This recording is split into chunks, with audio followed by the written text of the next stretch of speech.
Ethanol company, so we're going to use ethanol here, okay? Sure. Instead of the biodiesel and stuff like that, the math is a little bit different. So for ethanol, they have to get their score below 50. As they go from 50 to 0, they earn 2 pennies per point reduced per gallon. Okay. Corn, 1 bushel of corn produces, conservatively, 2.7 gallons of ethanol. So if you take 2 pennies per gallon times 2.7, gives you a conversion factor to per bushel, which is the 5.4 cents per CI point reduced per bushel.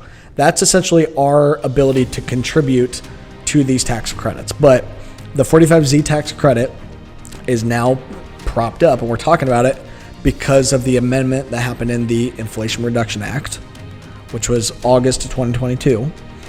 And it says that no later than Jan 1, 2025, ethanol companies can now start, or biofuel companies can now start earning these tax credits by lowering their overall carbon footprint, which includes their Scope 1 carbon footprint, the footprint at the ethanol plant, lowering their Scope 2 carbon footprint, the energy used, and lowering their Scope 3 carbon footprint, which is the supply chain, namely the corn. The main issue on the soybean side is 1 bushel of soybeans, on average, only creates 1.5 gallons of biodiesel. Okay. So there you take the 2 pennies times 1.5. Now we're talking 3 pennies per CI point reduced per bushel. So it's still good. It's a big freaking deal here.